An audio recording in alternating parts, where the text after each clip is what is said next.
चलो यार बा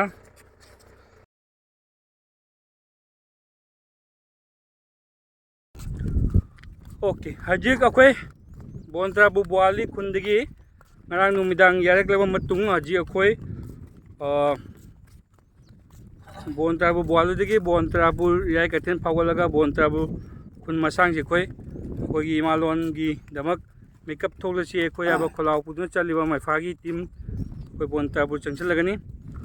अखोई ngarang numidang से जोरा खुलदगी अखोई लागा बुआली दा अखोई गी इचन पेमथोय मोगी कया मोगी की Mopa गिंदा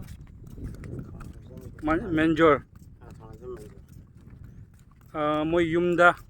ngarang numidang yarek matung asi ayukta अखोई चा थागा अखोई मखोई की बुआली खुनगी मानदोपता मियामी मिफम अमा तौर मतुना अखोई हजिक खोंगछानबा होरे बोनत्रापुर खुंजावरमदा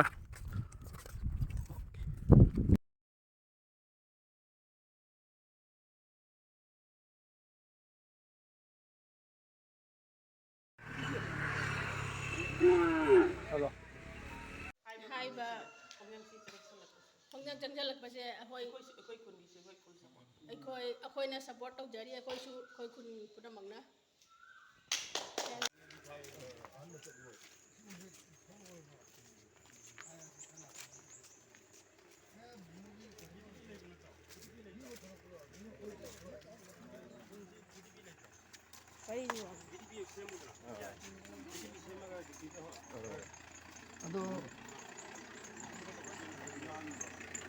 लोन तमक कसुम काना फंगदे सरकार कसुम काना दे खंगा कर दे खोई बेंगोली लोन तमक ताम या ngasi इंग्लिश तमै सुमाइना इंग्लिश मीडियम तमगजु बेंगोली एमआई लवक ताब अदु बेंगोली एमआई लवदि मिगी बेंगोली मरोन दो खोई इमा कौताब आइगी इमा लोन से थादो कांदा बेंगोली लोन से इमा कौताब अदु कांदि दे खोई से बेंगोली लोन नांगबा मणिपुरी ओइरक्तुरी म्या सेही कुन कुंथाई मतुंगदा अदु ओइरक्तिंग दा खोई कमाइना खोई लोन से आसाम सिगा तुंग गोइना मारा ताना पुंसी क्या शायसु सोरमबुकी लेहोबा जाबगे हाइदो अखोइना अखोइ ngasi मणिपुरी लोन से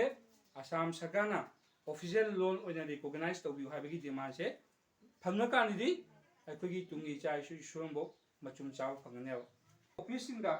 अखोइना एनी ऑफिस अमदा चलागा अखोइना ngangiba लोन से कइनो बेंगोली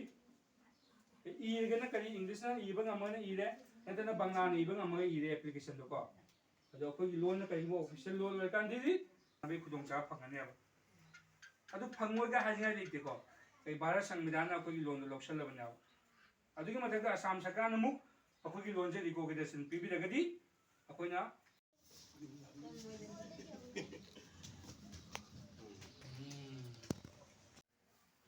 सुमाइना मैमना कुन कुन खुदिंगी चक्रीदुना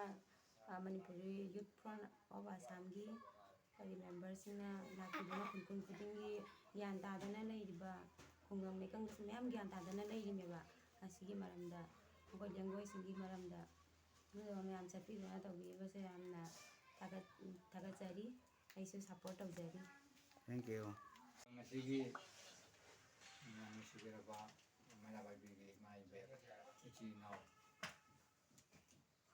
अमदी मिफम असिगी मिफम मको ओइबिबा इकगी मैराबाई बिगी सेक्रेटरी ने हाबिरिबा इचे क्वाइ पुनमको आइना गाय खुमल उचरी ओइना लोइना कोइना लाकरीबा मैफागी माइकैदगी लाकरीबा पाउजेल अमा पुदन लाकरीबा असिबु तराम तरामना खुंगंगसिगी माई बेन सिंगना इसी इनाव सिंगना ओखिबगी दमका अमुक्सु हाना थागरबा फोंदोकचरी एखोइना वेब सोशल लैंग्वेज ओहलबगी अमसुंग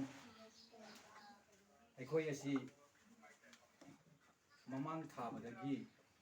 मफम असिगी लेहाव चाव ओइना लैरकबा असिबु इज्जत पिबिदबा असम सरकारना खंबिदबा असिगुंबा डिमांड असिगी दमकता मयामसे अमुक्तंग एखोइ उनरगा खोंग चलगा डोर टू डोर खोंग चलगा उनरगा कोई फमिनरगा पावसी हाइनदना कइनो तौदना कोई ज्ञान तामिनबा अमा मथौ ताई हाइबदगी एखोइ लाक्चबनी